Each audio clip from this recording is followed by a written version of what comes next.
Let's jump right into this explainer. Today, we are unpacking some profoundly countercultural teachings of Jesus regarding a struggle we literally all face: worry and anxiety. Our source material points out that while the world kind of tells us to just expect and accept anxiety as an inescapable baseline reality, Jesus actually offered a totally different way to live, a life marked by real peace, trust, and confidence. So we're going to break down 5 specific things Jesus said about worry that are honestly just as powerful today as they were 2,000 years ago. Have you ever found yourself just lying awake at night, staring at the ceiling, agonizing over something you ultimately can't even control? I mean, it's incredibly common, right? Maybe you're stressed about your finances, an unexpected health issue, family stuff, or just the looming uncertainty of the future. Worry has become so deeply embedded in our daily routines that a lot of us just view it as a normal, totally unavoidable part of life. Actually, many of us secretly believe that worrying simply means we care. But get this, research suggests over 85% of what we worry about never even happens. So our source poses a really vital question. What if we're completely miscalculating the heavy cost of all that anxiety? Seriously, what if worry is actually stealing way more from you than you realize? It's time to challenge the normalization of anxiety. The truth highlighted in our source material is that Jesus actually spoke about worry way more than most people remember. He didn't just pat us on the back and offer sympathy for our stress. He offered a radical alternative. Instead of accepting a life drained by fear and constant worst-case scenarios, the source points out that Jesus proposed a complete paradigm shift. He laid out this framework for living that refuses to let worry steal your joy, your present moment, and your peace of mind. Section 1. The Illusion of Control. Letting Go of Tomorrow. The first major teaching from Jesus on this topic is found in Matthew 6:34, where he says, "Therefore do not worry about tomorrow, for tomorrow will worry about itself." Now, at first glance, that sounds incredibly simple, doesn't it? But it's actually one of the most challenging things he ever taught. Think about it. Most of us spend a massive chunk of our lives agonizing over worst-case scenarios that haven't even happened yet. We worry about next week, next month, next year. We mentally construct these huge problems that might never even become reality. The source points out a really fascinating perspective here. Tomorrow is not under our control, but it is under God's control. And this illustrates the core conflict happening in our minds: tomorrow's burdens versus today's grace. When we constantly fixate on tomorrow, it literally rips us right out of the present moment. It steals our gratitude for what's right in front of us, and it completely undermines our ability to trust. Now, the text clarifies that Jesus wasn't saying we shouldn't plan for the future or, be responsible adults. He was saying we shouldn't carry tomorrow's emotional and spiritual baggage before tomorrow actually gets here. God gives us exactly the grace we need for today. When tomorrow comes, well, the grace for that day will be there too. This brings us to another intensely practical question Jesus posed, this one in Matthew 6:27. He asks, "Can any one of you, by worrying, add a single hour to your life?" The answer, obviously, is a resounding no. No way. But think about why we do it. Worry kind of tricks us, right? It feels productive. Pacing the floor makes it feel like we're actively managing a crisis. But the reality is that it just consumes our energy without solving a single problem. It creates deep exhaustion, it wrecks our sleep, and it drains our joy, all while offering exactly 0 solutions. Just think about this number, 1.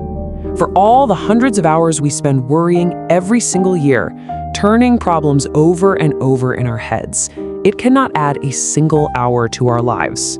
It is an exercise in utter futility. Worry promises you control, but all it actually delivers is frustration. Once we recognize that anxiety genuinely cannot fix our problems, well, it frees us to stop gripping so tightly to that illusion of control. Section 2. The Evidence of Care. God is in control. A massive reason people worry is this underlying fear that they're going to be left hanging, that their needs simply won't be met. Like, will the money run out? Will everything just fall apart? But Jesus addresses these fears directly in Matthew 6:32, saying, "Your heavenly Father knows that you need them." The source material asks us to really pause and let the magnitude of that statement sink in. Long before a problem ever pops up in your life, and long before fear even crosses your mind, God already knows exactly what you need. Worry usually starts when we falsely assume we're facing life's terrifying challenges all by ourselves. But the source argues this teaching is a powerful reminder that we are seen, known, and cared for by a loving Father who already anticipates our needs. I love this next part because Jesus loved to use incredibly simple, everyday examples to teach profound truths. Here, he points straight to the natural world. He says, "Look at the birds of the air. They do not sow or reap or store away in barns, and yet your heavenly Father feeds them." Imagine just standing there and hearing that. Jesus was basically using creation itself as undeniable evidence of God's care. Think about it. Birds aren't out there having panic attacks about tomorrow's breakfast, right? The wildflowers don't stress over how they'll be clothed, and yet they are perfectly provided for and beautifully dressed by the Creator. And then he follows it up with this absolutely brilliant rhetorical question. Are you not much more valuable than they? It's a question perfectly designed to just stop our worry right in its tracks. If God so meticulously and effortlessly sustains the natural creation, like the birds and the flowers, he's undeniably capable of sustaining you. The source reminds us that when we get caught up in worry, we often completely forget our own immense worth in God's eyes. This question is a gentle but super firm reminder of your value. Section 3. The ultimate solution. Actively pursuing God. Here is the true climax of these teachings, found in Matthew 6:33. But seek first his kingdom and his righteousness, and all these things will be given to you as well. Notice the really active instruction here. Jesus doesn't just leave a vacuum by saying, hey, don't worry. He tells us exactly what to replace that worry with. Instead of obsessing over our earthly problems, we're told to actively pursue God's kingdom. We're invited to make God our absolute highest priority. The source emphasizes a really vital comparison here, looking through the lens of fear versus the lens of faith.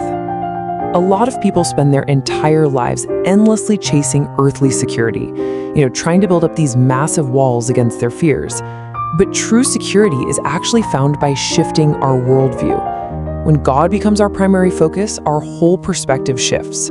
We stop viewing every little life event through a lens of fear, and we begin viewing it through a lens of faith. Putting God first systematically replaces our earthly panic with profound divine security. Which brings us to a beautiful, genuinely transformational reality. Trust and worry cannot rule the heart at the same time. As you actively seek God and grow closer to Him, worry just naturally loses its grip on you. Why? Because genuine faith and consuming anxiety are entirely incompatible. They literally cannot coexist in the driver's seat of your life. One is always going to replace the other. So the more space you give to trust in God, the less space there is for worry to even survive. Section 4. An invitation to trust. Surrendering your fears. So let's quickly review these 5 powerful teachings. 1. Do not worry about tomorrow. 2. You cannot add a single hour to your life by worrying. 3. Your Father already knows what you need. 4. Look at the birds as literal evidence of His care. And 5. Seek first the kingdom of God. The source beautifully reminds us that these aren't just, nice, comforting words to print on a poster. Taken together, they form a comprehensive, active invitation. It's an invitation to trust God more deeply, to surrender your fears completely, and to step into the kind of peace that only comes from knowing who is actually in control. Which leaves us with this final, incredibly important question to ponder as we wrap up. Will you choose to give your burden to God today? Whatever heavy load you've been carrying lately, this teaching challenges you to stop trying to manage it all on your own. You're invited to take that burden right now and trust it to the exact same God who has successfully carried you through every single challenge in your past, because He is more than capable of carrying you through whatever comes next. Thanks so much for joining me for this explainer, and I really hope it helps you find a new, unshakable peace.